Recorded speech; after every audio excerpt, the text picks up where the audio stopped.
تمام سننے والے ناظرین کو السلام علیکم۔ میں ہوں منظر شگری، ڈیلی K2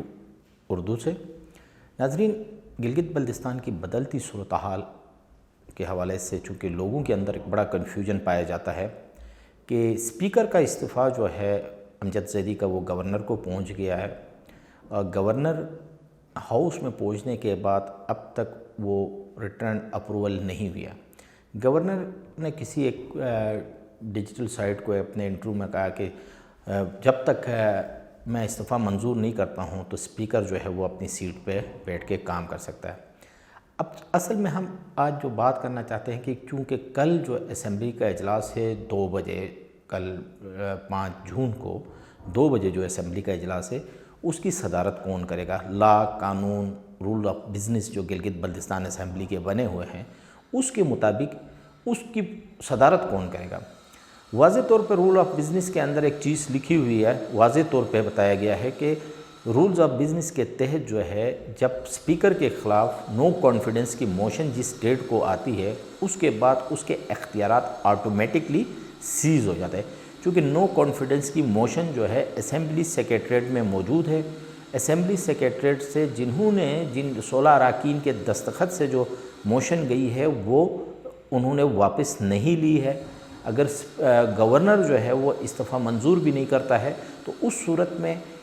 قانونی طور پہ جو رول آف بزنس میں ہے واضح طور پہ لکھا ہے کہ گورنر کے اختیارات سیز ہو جاتے ہیں، اور جو رننگ اجلاس ہے اس وقت، چونکہ رواں اجلاس ہے اس وقت، جو رننگ اجلاس ہے اس کی صدارت جو ہے وہ ڈپٹی اسپیکر کریں گے۔ رولز آف بزنس میں یہ چیز واضح ہے، چونکہ ریزولوشن گئی ہے، ریزولوشن کے بعد اس کے اختیارات سیز ہو گئے،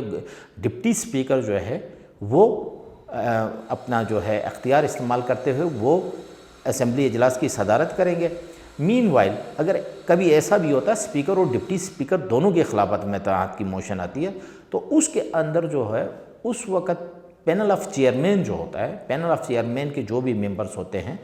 ان میں سے کوئی بندہ جو ہے وہ اس اجلاس کی صدارت کرتا ہے۔ ایک چیز تو ہم آپ کو یہ کلیئر کرنا چاہتے تھے آج کا پروگرام میں کہ جو کل جو اجلاس کو چیئر کرے گا وہ ڈپٹی اسپیکر کرے گا ایز پر لا۔ اور دوسرا، گورنر نے کسی ایک ڈیجیٹل سائٹ کے اس میں انٹرویو میں بڑی باتیں کی ہے کہ یہ نہیں ہوتا ہے، صدارت جو ہے وہ اسپیکر جو ہے وہ اسپیکر رہتا ہے۔ جب وہ استعفیٰ اس نے بے شک دیا ہے، لیکن ان کے خلاف اسمبلی سیکریٹریٹ میں ایک ریزولوشن موجود ہے، اور اس ریزولوشن کا لا یہ ہے کہ جب ریزولوشن پیش کی گئی، جیسے 30 تاریخ کو وہ ریزولوشن پیش کی گئی ہے، 6 تاریخ تک، 7 ڈیز کے بعد اس اجلاس کو کنٹینیو رکھنا ہے۔ 7 ڈیز کے بعد جو ہے یعنی 8ویں روز اس اجلاس کو ختم بھی نہیں کیا جاتا، اسی اجلاس کو کنٹینیو رکھ کے وہاں پہ اسپیکر نے اعتماد یا عدم اعتماد دونوں میں سے عدم اعتماد کا ووٹ لینا ہوتا ہے، یا عدم اعتماد کرنے والے جو ہے وہ اس ریزولوشن کو ٹیبل کر کے اس کے خلاف عدم اعتماد کے لیے ووٹنگ ہو سکتی ہے۔ یہ سمپل سا فارمولہ ہے، جو رولز آف بزنس ہے ہم آپ کو وہیں بتا رہے، اس سے ہٹ کے کوئی چیز ہم آپ کے ساتھ ڈسکس نہیں کر رہے ہیں۔ اس کے علاوہ جو امپورٹنٹ ایشو ہے اس وقت جو گلگت بلتستان کا کل کا دن 2 بڑے امپورٹنٹ ایشوز ہیں۔ جیسے اسمبلی کا ایشو تھا، یہ ہم نے واضح کر دیا، جو طریقہ کار ہے، لا ہے، ایز پر لا ہے، اس کے مطابق ہم نے آپ کو کلیئر کر دیا۔ دوسری بات جو ہے وہ ہائی کورٹ میں، گلگت بلتستان چیف کورٹ میں غلام شہزاد آغا رکن ہے پیپلز پارٹی کے، ان کی درخواست ہے 62-63 کے حوالے سے چیف ایگزیکٹو جو ہمارے ہے وزیر اعلیٰ خالد خورشید کے خلاف، اس کی سماعت ہے کل کے دن۔ اور غلام شہزاد آغا کی جو ریٹ پٹیشن ہے اس کو چونکہ تھورلی کوشش کر کے ہم نے پڑھنے کی کوشش کی، اس کے اندر انہوں نے ان کی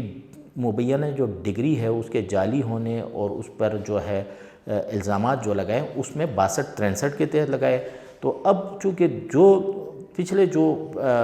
خالد خورشید صاحب جو چیف منسٹر تھے الیکشن کمیشن کے خلاف، جب وہ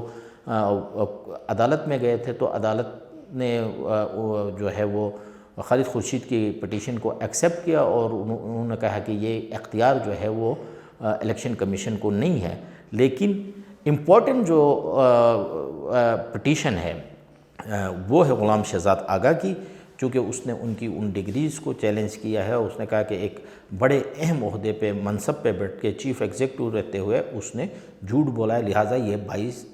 آرٹیکل 62-63 کے زمرے میں آتا ہے، لہٰذا ان کی نااہل قرار دیا جائے، یہ ایک ہے۔ اور اس کے لیے آپ کو پتہ ہے کہ ڈے بائی ڈے ہیئرنگ اور 14 دن کے اندر کمپلیٹ کرنے کے لیے ایک لارجر بینچ کو جو ہے اس نے حکم دیا ہے چیف جسٹس نے، تو وہ 14 دن کے اندر کمپلیٹ ہوگی۔ تو اب فی الحال جو ہے اسی کے ساتھ ہمیں اجازت دیجیے، پھر کسی وقت کسی اہم ایشو پر ہم آپ کے ساتھ گفتگو جاری رکھیں گے۔